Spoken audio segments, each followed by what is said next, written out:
I really appreciate this opportunity to have to invite those outstanding speakers, and I think this is the successful meeting. And thanks everyone for the help, and thanks for everyone attending this meeting. We will see you next year. Thank you. Okay, sure. Take care. Okay, well, I would like to, first of all, I want to thank Jake Chen for taking this on. He's very busy on top of his usual work. Just everybody's more busy now and it's more stressed, but I really appreciate him taking the lead on this. I think you got a lot of help, especially from Jake. So thank you, Jake, also for your help, and others in the Informatics Institute. Heather Watts and Amanda Carballo also, I know, helped a lot with logistics. And so thank you all to all of you. Nafisa also, I guess, did Nafisa help with the website? So lots of people contributed, and I think another success, and hopefully we can do the next one in person. You know, we like to buy you guys lunch. Last year, we didn't have it in person, but we bought a lunch anyway. If you remember, we just put them in a pile out in the lobby somewhere and said, everybody come, but don't breathe on each other.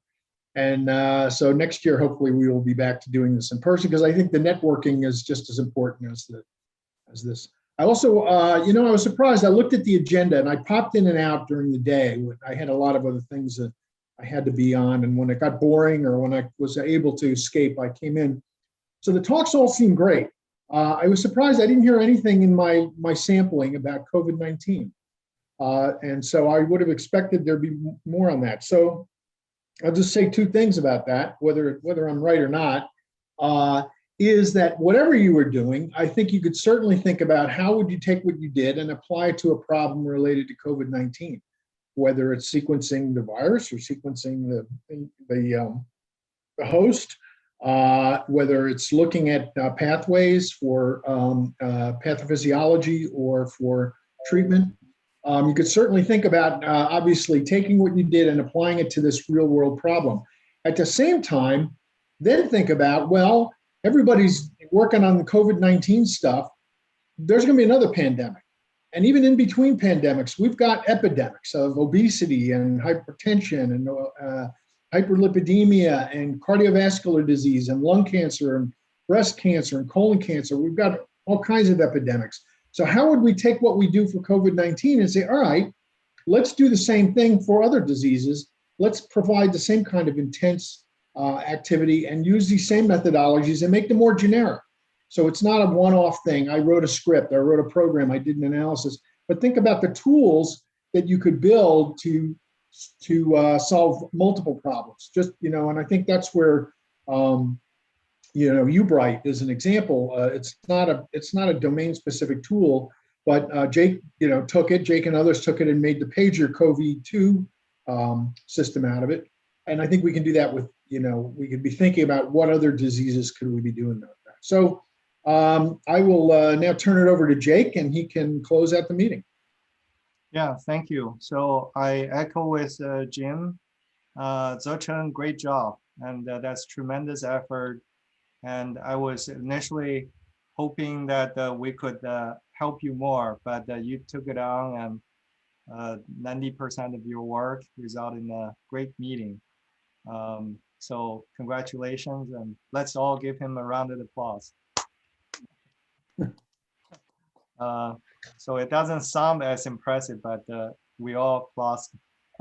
Okay, great. Yeah, there's a praise icons there. Also, I posted a survey. There's only 5 questions. It only take you 3 minutes. That's a way of just trying to understand where we did well, where we could improve in the future. So if you can fill it out, it take you 2 minutes. That would be great. And then the last is actually I have a few final remarks like to get us thinking, not too overjoyed by the success of this meeting. So So as I was in the meeting, I was actually looking up the publication at UAB and thinking, well, what is the status of data science? We have more than 70 people at one point. Really everyone learned about this data science. And it feels as if that we are already the entire organization and everyone is understanding exactly as we do. Is that the case? So look at the UAB publication from PubMed for the past 40 years, and there were 43,000 publications. And then I look up UAB publication with the data in the abstract or title. They're down to less than 10,000, 22%. That's not too bad, but keep us wondering what is it about the evidence-based medicine? But anyway, so I started searching a little bit more when I searched for papers with data-related publication that also has informatics or bioinformatics in it. It turned out that they're only 2%. So Jim, 5 years ago, we came over here, we thought we're gonna change the world, but the world has only changed 2% so far. So that's still a long journey for us. Probably they're just in review, you know. All right, okay. So out of that, only 4 papers mention data science. Actually, data science is a catchy word. And when I look at the data science, surprisingly, these people are actually come from our School of Nursing. The one person I know is from the immunology department. So that means we still have lots of way to go. But then I decided to look at whether there's some kind of a pattern when we say data science papers relative to data-related paper by institution. Okay, I call it the data science ratio publication.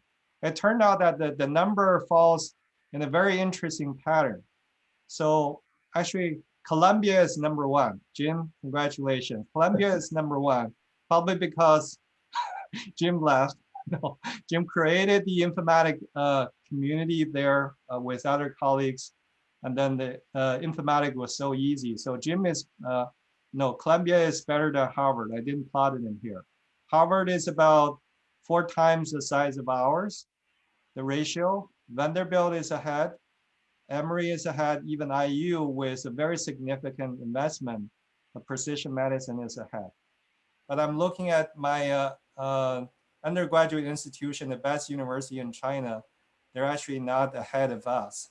So I think the message here I want to actually pass to you is that we're in probably a long journey. We're the minority, the few voices that truly want to just take charge and take medicine into a new direction. But then there's still a long way to go. So that's it. I hope that that's something that keep you thinking, and then we'll improve next year. Thank you. Thank you, Jake. I just don't see LSU here, so I'm kind of depressed, you know. All right, well, we'll see each other in person, and over dinner, I'll help you that. Great, yeah, sure, thank you. Thank you, Jim and Jake. That's great closing. Thank you.